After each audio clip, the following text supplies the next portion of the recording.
এতক্ষণ জ্বর ছিল। উঠে একটুখানি বারান্দায় এসে বসলাম, জ্বরটা একটু নেমেছে ওষুধ খাওয়ার পর। মেয়েরও শরীর ভালো নেই, কালকে পরীক্ষা আছে, কি করে যে স্কুলে পাঠাবো বুঝতে পারছি না। তো আজকে আপনাদের বলেছিলাম যে একটা ওভেন আমি অর্ডার দিয়েছি, তো সেটা আমার চলে এসছে, তো সেটা আনবক্সিং আমি করব। তো চলুন আপনাদের দেখাই যে কেমন ওভেনটা এসছে। তো বন্ধুরা দেখুন, এরকম প্যাকেজিং করে এসছে, এটা ঠিক এরকম প্যাকেজিং হয়ে এসছে। অ্যামাজন থেকে নিয়েছি এটা, 1200 টাকা দাম পড়েছে আমার। আপনাদের এমআরপিটা দেখিয়ে দিচ্ছি, কোন দিকে এমআরপিটা আছে। মনে হচ্ছে এর ভিতরের কোনো বাক্সের ভিতরে আছে। তো চলুন খুলে আপনাদেরকে দেখাচ্ছি।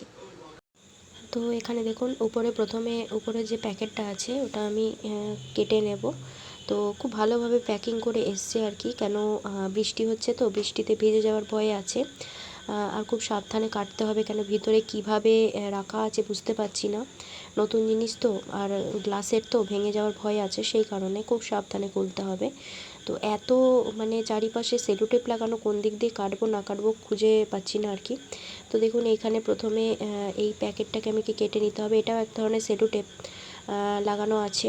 তো এটা প্রথমে খুলে নিলাম এইভাবে, তারপরে ওই ধারেরটাকে কাটতে হবে, কেন ওই দুটো দিয়ে পুরো প্যাকেটটাকে লাগানো আছে, ওই দিকটা না কাটলে পরে প্যাকেটটা যতদূর সম্ভব খোলা যাবে না। তো এভাবে দেখুন কেটে নিচ্ছি, তারপরে এটাকেও টেনে এদিক দিয়ে ছাড়িয়ে দেব। ছাড়াতে গিয়ে ছিঁড়েই গেল যা। তো যাই হোক, এবার ওই দিকটাও আমি ছিঁড়ে ফেলেছি। এবার আস্তে আস্তে উল্টিয়ে পাল্টিয়ে এটাকে কেটে নেব আর কি।